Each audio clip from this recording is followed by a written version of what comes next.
naughty. Hell no, man. What the? अश्लील है ये लौंडा।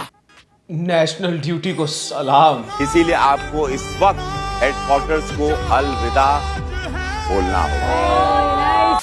ये शशीर थरूर अंग्रेज आदमी बाड़न, हमनी छुट्टी में मनाली शिमला जाइला, इन लोग चुनाव में भारत आवाना, ना इन लोगन के देश मालूम बा, ना गांव मालूम बा, ना ही पसीना मालूम बा। हाँ ब्रिगेडियर साहब, शशि थरूर को ना देश मालूम बा ना पसीना मालूम बा, पर शशि थरूर को ये मालूम बा कि नीट एग्जाम पेपर हुत्ती बा, न्यूज पेपर नहीं हुत्ती बा। कोई भी आप जरूरत ना करे इस भारत में बच्चों के भविष्य के साथ खेलें या नीट अखबार को लीक करने की ताकत रखें। और क्या, नीट अखबार बिल्कुल वैसे ही है जैसे पंजाब केसरी यूपीएससी का एग्जाम है, times of India bank PO का एग्जाम है, अमर उजाला जेईई का मेंस का एग्जाम है। और हाँ, नीट अखबार बिल्कुल वैसे ही है जैसे धूम चूतड़ ब्रिगेडियर रवि किशन है इंडिया के हेनरी कैविल।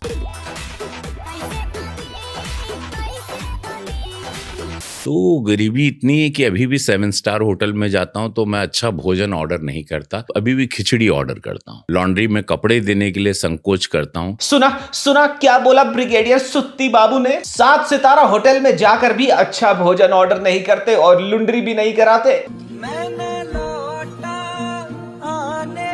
ओहो प्रभु श्री श्री हम्बल जी 555, इतना कठिन भिक्षु समान जीवन आप व्यतीत कैसे करते हैं? अबे पहले तो मुझे यह बताओ कि ब्रिगेडियर लहंगा उठाऊ ये बोलते हैं कि मैं 7 सितारा होटल में जाकर अच्छा भोजन ऑर्डर नहीं करता, पर ये बिहार के किंग आर्थर से कोई ये तो पूछे कि 7 सितारा होटल में बुरा भोजन मिलता कौन सा है? और एमपी साहब, देश की घनघोर गरीबी देखकर अगर आपका दिल इतना ही कसोटता है तो 7 सितारा होटल में रहना ही क्यों है? मतलब हेनरी किशन की बकचोदियों की टूटियां एक बार खुल जाए बस फिर तो बाल्टी ओवरफ्लो हुई, ये समझो। देखिए, गाली रस है। हमारे यहाँ बनारस में 80 घाट पे जाएंगे, हमारे अवध में आएंगे, हमारे शादियों में गाली देते हैं। गाली तो एक सुंदर रस, एक भाव है। अरे सुत्ती बाबू, तू का कहलू तनी फिर से बोला। गाली तो एक सुंदर रस, एक भाव है। बाय गॉड, अन्ना हजारे एक बात बिल्कुल सही कह गया था। पानी ढलान की तरफ जाता है और बकचोदी की तरफ। यहाँ ब्रिगेडियर साहब गाली को रस बता रहे हैं और साथ ही बड़े गर्व से सीना ठोकते हुए ये भी बता रहे हैं कि जिस फिल्म में इन्होंने 450 गालियां दी थी उसकी स्क्रिप्ट अद्भुत थी। कोनो हिंदी पिक्चर रहा 450 गाली, हम तो 450 गाली थी, अद्भुत थी वो स्क्रिप्ट, अद्भुत थी। और लेटेंट की कंट्रोवर्सी के दौरान पता है क्या बयान दिया था इन्होंने? कि गालियों वाले शोज और फिल्मों ने भारत की संस्कृति भ्रष्ट कर दी। और साथ ही इन्होंने ये भी कहा था कि माताओं और बहनों के सामने गाली वाले शब्दों का प्रयोग बहुत ही अपमानजनक है। हर घर की बेटी, हर घर की माताएं, बहनें सब देख रही हैं। इस तरह की बातों का, शब्दों का प्रयोग बहुत ही अपमानजनक है। ये भारत है, यहाँ ये सब चीजों का आप बढ़ावा आप नहीं दे सकते। ओहो, तुम समझे नहीं यार। आई कैन अंडरस्टैंड कि brigadier Henry Kishan of the 31st platoon of the Queen's army गालियों वाले अभद्र कंटेंट से इतने नाउमीद, दिल शिकस्ता और महरूम क्यों हैं? क्योंकि देश की मां बहनों को कंफर्टेबल फील कराने के लिए रवि साहब ने जो खुद गाने बनाए हैं वो इतने पाकीज़ा और सुथरे हैं कि अगर देश की मां बहनें उन गानों के बोल सुन ले और उन गानों की वीडियो देख ले तो वो ये फरमाने से रुक ही नहीं सकती कि रवि किशन साहब से बुलंद मर्तबा, नजीब और भला आदमी कोई हो ही नहीं सकता। फॉर एग्जाम्पल, एमपी साहब के बनाए गए कुछ विमेन एम्पावरमेंट यानी कि महिला सशक्तिकरण के कुछ लाजवाब, बेनजीर, यख्ता और टोपा टचिंग गानों के बारे में आपको बताता हूं। तो गोरखपुर के गालिब के पहले गाने का नाम है गोरे रंग बदनिया, उस पर गुलाबी सरिया। यानी कि गोरे रंग पर गुलाबी साड़ी। आहा।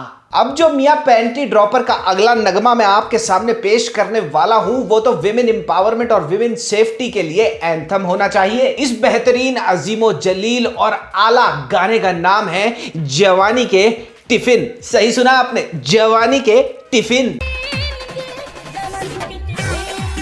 यानी कि लड़की का यूथ है लंच बॉक्स में। गाने के बोल बड़े ही मुकम्मल तरीके से ये मुख्तलिफ कर देते हैं कि हीरोइन की जवानी इतनी टेस्टी है। सही सुना आपने, इतनी टेस्टी है कि हीरो यानी कि रवि किशन साहब गाने में चाह रहे हैं उनकी जवानी को टिफिन में पैक करा के घर ले जाने को। और गाने में प्रभुदेवा की घुटने की चोट ने जो नृत्य कला दिखाई है, जो डांस दिखाया है, आहा माशाल्लाह, सुभान अल्लाह, चुभाई के लगाई के अच्छा, ऑन अ सीरियस नोट, आपको पता होगा कि एमपी साहब ने महिला सशक्तिकरण के लिए एक बहुत ही सक्सेसफुल रिमोट से लहंगा उठा देने वाला कैंपेन चलाया था। ये कैंपेन देश भर की माताओं और बहनों के बीच बहुचर्चित हुआ था और यह भी पिटीशन शुरू हुआ था कि एमपी साहब को घोड़ी बनाकर इनके जो बरगंडी कलर के स्पाइक्स हैं इनको खींचा जाए। लेकिन आपको यह नहीं पता होगा कि नरम दिल एमपी साहब ने जो हमारी माताओं और बहनों की सेफ्टी और उनके कंफर्ट के बारे में इतना सोचते हैं, इन्होंने अपनी एक महिला विकास योजना के तहत बांसुरी बजाकर लड़कियों के टॉप को उठाने का और उनके हिप्स को हिप्नोटाइज करने का, यानी कि बांसुरी बजाकर उनके नितंबों को मंत्र मुग्ध कर देने का भी एक बहुत ही बेहतरीन कैंपेन चलाया था। जरा नजर डालिए उस पर। और ऐसे एक या दो कैंपेन नहीं हैं, हमारी संस्कृति को बचाने वाले, देश की मां बहनों के कंफर्ट और सेफ्टी के बारे में सोचने वाले एमपी साहब के। फॉर एग्जांपल, लहरिया लुटाए राजा जी गाने में एमपी साहब ने बोला था कि कमर से कमर सटा के आगे पीछे करीबा, कमर से कमर सटा के आगे पीछे आग लगो आग लगो बजर परो गाने वाले कैंपेन में महिलाओं को सेल्फ डिफेंस पर एजुकेट करते हुए एमपी साहब ने पहले तो अपने डांस के थ्रू गुड टच और बैड टच सिखाया और फिर रिस्पॉन्सिबिलिटी लेते हुए एक कदम आगे बढ़ाते हुए यह तक सिखाया, डेमोन्स्ट्रेट करके दिखाया कि अगर आपके पेट पे कोई काट ले तो क्या करें। और एक गाने में तो ब्रिगेडियर साहब ने देश के लड़कों को यह समझाया है कि एक महिला को कंफर्टेबल कैसे फील कराएं स्विमिंग पूल में जब तुम्हारे मुंह में गुलाब फंसे हो। देखो बे लफंडरो, सीखो। अब ये जो सारे उदाहरण मैंने आपको दिए, इनको देखने के बाद, इनको मद्देनजर रखने के बाद आप खुद बताएं कि ऐसे देश सेवक एमपी, ऐसे एमपी जो अपने पास्ट में, अपने भूतकाल में अपनी कला से, अपने आर्ट से, अपने नृत्य से, अपने गानों से देश की माताओं और बहनों को इतना कंफर्टेबल फील करा चुके हैं, अगर इनके सामने लेटेंट जैसा कोई गाली वाला शो आएगा तो इनको तो बुरा लगेगा ही ना। बात तो सही है। हाय गाइस, मैं हूं मिस्टर शैन। क्या प्रेशर। क्या आपने कभी एक ऐसा मेंबर ऑफ पार्लियामेंट देखा है जो ये कहता है कि जब भी मैं स्क्रीन पे गाली देता हूं तो लोगों को मजा आ जाता है और लोग कहते हैं 2-3 बार गाली और दहलबा? नहीं ना, अब देखी बा। मेरी गालियों के बाद लोग कहते हैं कि भैया सुन के बुरा नहीं लगाला, जब गरियावल ना ऐसे लगाला 2-3 ठे और दे दा। क्या आपने बचपन में देखी हुई गरीबी का इतना जबरदस्त ट्रॉमा देखा है कि 7 सितारा होटल में रहते हुए भी कोई खिचड़ी ऑर्डर करे और अपने गंदे कच्चे बनियान धुलवाने के लिए ना दे? नहीं ना, अब देखी बा। तो गरीबी इतनी है कि अभी भी 7 स्टार होटल में जाता हूं तो मैं अच्छा भोजन ऑर्डर नहीं करता, अभी भी खिचड़ी ऑर्डर करता हूं। लॉन्ड्री में कपड़े देने के लिए संकोच करता हूं। हाँ, वो बात अलग है कि जो रवि किशन साहब कल पार्लियामेंट जा रहे थे, इनके हाथ में जो बस्ता है वो गुची का 1.25 लाख का एक बैग है। और वो बात भी अलग है कि इस वाली रील में जो बहुत वायरल हुई थी, इनके हाथ में जो घड़ी है वो 1.25 करोड़ रुपए की है। पर ट्रॉमा तो ट्रॉमा है ना गरीबी का। खिचड़ी ऑर्डर करनी है 7 स्टार में। क्या आपने कभी एक ऐसा everyday UPI credit card use किया है जो आपसे कोई भी एनुअल या फिर ज्वाइनिंग फीस नहीं लेता, आप जिसको यूज करके छोटी से बड़ी सारी की सारी पेमेंट्स कर सकते हैं? और ये एवरीडे यूपीआई क्रेडिट कार्ड आपको हर ट्रांजैक्शन पे मिनिमम 1.5% कैशबैक भी देता है। नहीं ना, तो तनिक ही डाउनलोड करीबा Kiwi everyday UPI credit card. और आपने देखा होगा कि एक्टर्स एमपी बनने के बाद एक्टिंग में कम दिखने लगते हैं, क्योंकि कॉन्स्टिट्यूएंसी के लोगों की, जिन्होंने इनको इलेक्ट किया है, उनकी सेवा में इतना ज्यादा समय जो निकल जाता है। लेकिन क्या आपने कभी ऐसा एक्टर देखी बा जो एमपी बनने के बाद एमपी बनने से पहले से 1 नहीं 2 नहीं बल्कि 3 गुना ज्यादा फिल्में करे? नहीं ना, अब देखी बा। अभी रिसेंटली मेरी फिल्म चल गई, धमाल एक फिल्म आई हमारी, मामला है, फिर अभी कुछ और फिल्म आ रही है मेरी। और अब थोड़ा स्लो डाउन करूंगा क्योंकि ये साल मैंने बहुत सारी फिल्में भी दे दी। तो स्टील के भिगोने में पानी भर के बर्फ जमाने वाले मेरे बूढ़े नंगों, आज के एपिसोड में हमें सौभाग्य प्राप्त होगा रूबरू होने का योगी जी के फेवरेट कुच्चू पुच्चू से, जिनकी कमर की लचकन और सीने की बलखन नोरा फतेही का इंडियन वर्क परमिट कैंसिल करा दे। गला फाड़ के राग ऐसा अलापते हैं कि मिस्टर चुमा चुम चुदित नारायण जबरदस्ती जबरन आंटियों को छोड़कर इनके काले काले होठों का स्पर्श ले ले।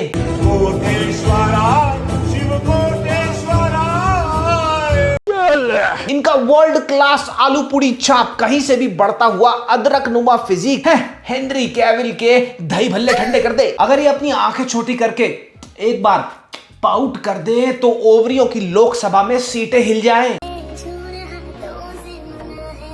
इनकी जबान तो चलती है बहुत ही जल्दी, लेकिन दिमाग से है ये द लेट। जल्दी लेट। प्रोटेस्ट को ये अपने टोपे के तकिए पे सुला के एग्जाम को अखबार बता दे, नीट अखबार को लीक करने की ताकत रखें और लगे हाथ होम को फ्रॉम वर्क भी करा दे। Home from work is very important. और इनकी चुतियापे की चकाचौंध में गंडमरे जुगनू की तरह जगमगाती पीआर को देख के मन से एक ही बात निकलती है, What's wrong with you? Are you insane? What's wrong with you? तो इस एपिसोड में आगे बढ़ने से पहले मैं गरीब सा दिखने वाला 2 रुपीज मैंगो आदमी brigadier general lieutenant captain major subedar Ravi Kishan, जो इस वक्त अपनी कॉन्स्टिट्यूएंसी का टाइम और टैक्स पेयर का पैसा वेस्ट करने की नेशनल ड्यूटी में व्यस्त हैं, उनसे कहना चाहूंगा कि हम लोग कुछ भी करेंगे बट आपके चरणों में रहेंगे। तो आगे बढ़ते हैं लेके Ravi Cavill Henry Kishan the first का नाम और Kiwi everyday UPI credit card का पैसा ऑनेस्टली सेइंग में।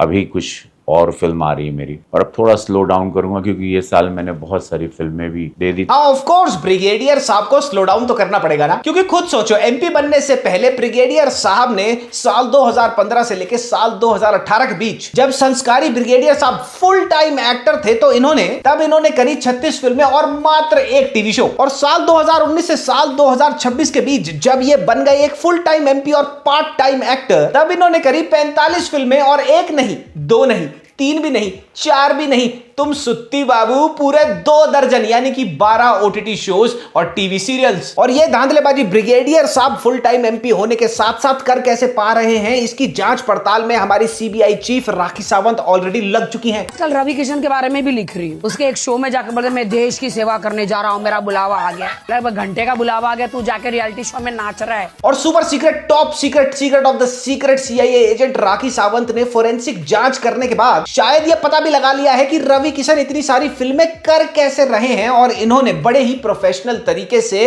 इस पूरी जांच पड़ताल पर रोशनी डाली और अपना निष्कर्ष पेश किया। ये जब एमपी नहीं बने थे गोरखपुर के, तब तक ये भोजपुरी फिल्में ही करते थे, जैसे एमपी बने बड़ी बड़ी फिल्में कर रहे हैं।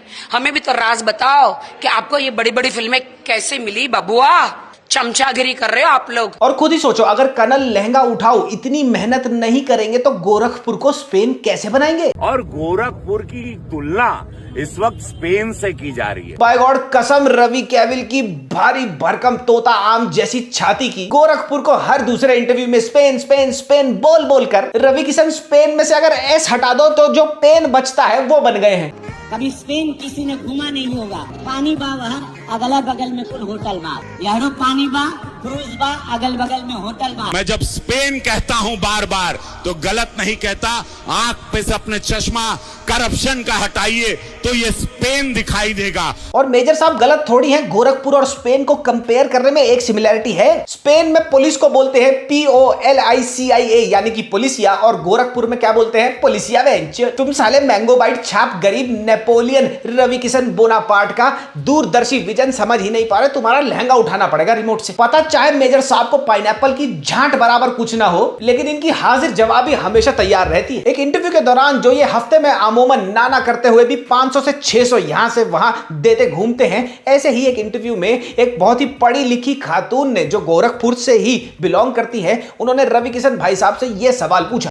सर नमस्ते, मेरा नाम निहारिका और मैं गोरखपुर से हूँ। सर आप जिस इलाके में रहते हैं वहीं पे मेरा भी घर है। आज भी 2 दिन की बारिश के बाद उस पॉश एरिया में वो लिटरली ये कह रही है कि बबुआ मैं गोरखपुर से ही हूँ, इनफैक्ट वहीं से हूँ जहां से आप हैं, जहां आप रहते हैं गोरखपुर में, और आज तक वहां पे लोग परेशान हैं वाटर लॉगिंग की समस्या से। लेकिन नहीं, ब्रिगेडियर साहब सच्चाई को कबूलेंगे थोड़ी। वो क्वेश्चन का काउंटर अटैक करते हुए जो जवाबी तोप का गोला फेंक के मारते हैं इस लड़की के मुंह पे, वो सुनिए। आज भी 2 दिन की बारिश के बाद उस पॉश एरिया में तुरंत बंबई में आप आई हैं। अमिताभ बच्चन साहब इतने पानी में रहते हैं, वहां सबके फर्नीचर सारे बड़े बड़े सुपरस्टार्स लोग के बह के निकलते हैं हर बारिश में। हाँ तो विंग कमांडर साहब का बिल्कुल सही कहना तो है कि भैया अगर अमिताभ बच्चन जैसा बंदा वाटर लॉगिंग से परेशान है तो तुम भी थोड़े से परेशान हो लो ना, क्या हो गया, तुमने तो कोई पिक्चरें भी नहीं बनाई हमारे लिए। अच्छा, वाटर लॉगिंग को कम करने का या बिल्कुल खत्म करने का गोरखपुर शहर में से कोई प्लान नहीं बताया, लेकिन 4 दिन पहले सीखी हुई अंग्रेजी में ये बोल दिया जबान घुमाते हुए और पाउट करते हुए कि मैंने ना मैनिफेस्टेशन सीखी है, मैं मैनिफेस्ट कर रहा हूं कि गोरखपुर में से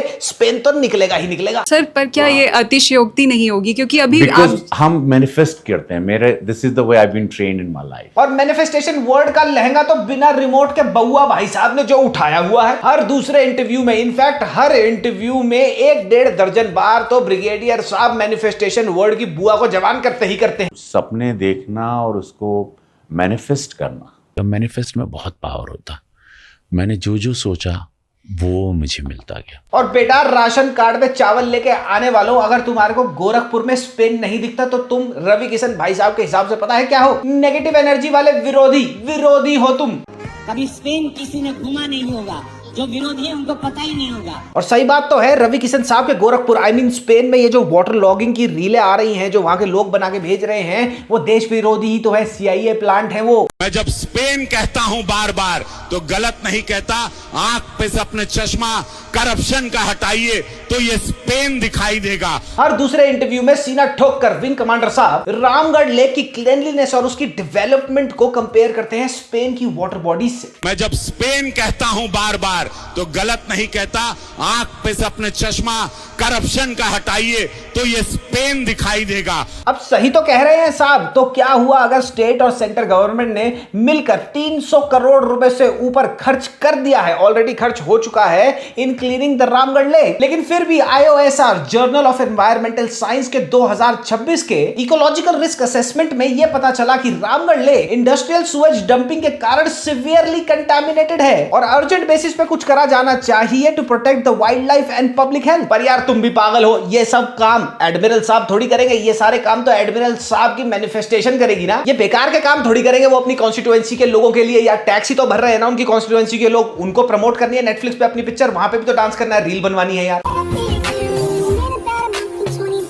अब भैया गोरखपुर स्पेन बने ना बने, लेकिन आप पागल मत बनिए। यूपीआई के थ्रू अपने बैंक अकाउंट से पेमेंट करके kiwi everyday UPI credit card use करिए चिप्स खरीदने के लिए, कैब वाले को चाय, सुट्टा, सब्जी वाले को किसी को भी पेमेंट करने के लिए, क्योंकि इस यूपीआई क्रेडिट कार्ड से आप किसी भी चीज की पेमेंट कर सकते हैं। और अपना फिजिकल क्रेडिट कार्ड यूज करके आपको क्या ही मिल जाता होगा, मुश्किल से मुश्किल कुछ पॉइंट्स जो कभी भी आप यूज ही नहीं करते। अब इससे अच्छा तो Kiwi everyday UPI credit card से सारी ट्रांजैक्शंस करिए और असली cashback, usable cashback direct to your bank account प्राप्त करिए। I think so I am really blessed parliamentarian की मुझे प्राइम मिनिस्टर से भी सब बजट मिलता है, चीफ मिनिस्टर से भी मिलता है बहुत बजट। हाँ, यहाँ बात तो सच बोली है, क्योंकि फंड तो प्रॉपर और पूरा एलोकेट होता आया है सुत्ते बाबू को, लेकिन फंड का utilisation for the development of his constituency जो कंप्लीटली एंड सोनली इनके हाथों में है, वो तो तब होगा ना जब कमरिया आहा लटकाने और बलखाने से फुर्सत मिले राजू रंगीला को। और ये मैं नहीं कह रहा, ये कह रही है ये MP लैड्स की रिपोर्ट। रवि किशन को एज एन MP अपनी कॉन्स्टिट्यूएंसी की इंप्रूवमेंट के लिए 2 साल पहले मिले थे नियरली 15 करोड़ रुपए, जिसमें से अभी तक डेवलपमेंट के लिए यूटिलाइजेशन हुई है मात्र 8% फंड की, यानी कि नियरली 15 करोड़ में से सिर्फ 1 करोड़ 17 लाख रुपया ही यूज हुआ है। इंप्रूवमेंट्स के लिए 9 प्रोजेक्ट रेकमेंड करे गए थे, लेकिन इन 9 recommended for development and improvement projects में से कंप्लीट कितने हुए? 0। अरे पर तुम ये सब सुनकर इतना बरगला क्यों रहे हो बे? काम हो रहा है, मेजर साहब काम कर रहे हैं, लेकिन ऑन ग्राउंड नहीं, अपनी मैनिफेस्टेशन में। सपने देखना और उसको मैनिफेस्ट करना, और साथ ही मल्टीपल पॉडकास्ट और इंटरव्यूज में जाके ये भी तो बात करनी है, ये भी तो बताना है कि इंसानी जो जीवन है वो 125 साल तक का हो सकता है और इंसानों में 600 टन की क्षमता होती है। इस शरीर ये 600 टन की शक्ति रखता है। आप अपनी इच्छा शक्ति से 114, 120 साल तक, 125 तक टच कर सकते हो अगर आप जीना चाहते हो। और हाँ, आपने उर्वशी राउटेला को भी अपनी खुद की तारीफ बड़बड़ाते हुए क्या ही सुना होगा, जो ब्रिगेडियर साहब अपनी तारीफें कर करके शीशे तोड़ दें। ये हर इंटरव्यू में ये बताना नहीं भूलते कि आजकल he is the most viral man in the country. लोग मुझे इस वक्त कहते हैं the most viral man in country, national pantry dropper. I mean I am sorry MP साहब, आप अपने आप को नेशनल क्रश भी बताते हैं। नेशनल क्रश किसका क्रश है ये? स्वरा भास्कर का। और ब्रैड पिट से 50 किलो भारी और 100% बॉडी फैट ज्यादा पर है, तो क्या हुआ? अपनी PR को कह के ये जो मीम्स चलवाते हैं उसमें लिखवाते तो हैं कि बिहार का ब्रैड पिट हूं मैं, तो बोलते हैं बिहार का ब्रैड पिट। क्या क्या मेरे मीम्स हैं। अब अभी तक गोरखपुर में इन्होंने कोई भी ऐसा सब्सटेंशियल काम तो किया नहीं जिसका किसी भी इंटरव्यू पे बखान कर सके ये, तो इसलिए ये मुस्कुरा के अपनी इतनी स्वीट सी स्माइल है इनकी, वो देते हुए ये कह देते हैं कि आई एम वेरी प्राउड कि मैं ऐसा आदमी हूं इंडिया में जिसके 5 करोड़ मीम्स हैं। मेरे तो 5 करोड़ मीम्स हैं और किसी और ने तो इनको आज तक बोला नहीं कि तुम फिल्मों के एनसाइक्लोपीडिया हो, तो क्या हुआ? रवि किशन भाई ये खुद ही बोल देते हैं। Shyam Benegal to Mani Ratnam, so I know in and out, encyclopedia हूं मैं सिनेमा। मैं झूठ नहीं बोल रहा, इनका कोई भी इंटरव्यू उठा लो, आंखें बंद करो, रिकमेंडेशन में से क्लिक करो, जो इंटरव्यू ये खुल जाएगा, हर दूसरे मिनट पे he is trying to praise himself. And the funny thing is that he does not even realize that how stupid this looks. बड़े नटखट भी हैं रॉ चीफ रवि कैविल जी। बात बात पे ये मेंशन करना नहीं भूलते कि जब से ये गोरखपुर के एमपी बने हैं तब से AIIMS Gorakhpur fertiliser plant revival, Vande Bharat and highway flyover projects तेजी से आगे बढ़ रहे हैं। अब इन्होंने क्रेडिट तो ले लिया यहाँ पे, लेकिन काम तो इन्होंने किया नहीं, क्योंकि ये सारे के सारे प्रोजेक्ट फिजिकली इनके टेन्योर के थ्रू आ तो गए हैं, लेकिन इनके एमपी फंडेड प्रोजेक्ट्स नहीं है। ये योगी मोदी सरकार यानी कि स्टेट और सेंटर सरकार के फंडेड प्रोजेक्ट्स हैं। अब खुद सोचो, अगर बहुत ही स्मार्टली किसी और के करे काम का क्रेडिट लेना है तो उसको नुरू मसाज भी देनी पड़ेगी। तो इसी के चलते विंग कमांडर रवि किशन साहब एक भी मौका नहीं छोड़ते योगी जी को सांडे के तेल की मालिश देने में। कभी योगी जी को ले जाते हैं साथ में और कहते हैं ऐसे पोज बनाओ शेर के साथ, लो एंगल से फोटो खींचो, शेर लगोगे। इधर आ जाइए और खाली शेर का फेस और लो एंगल।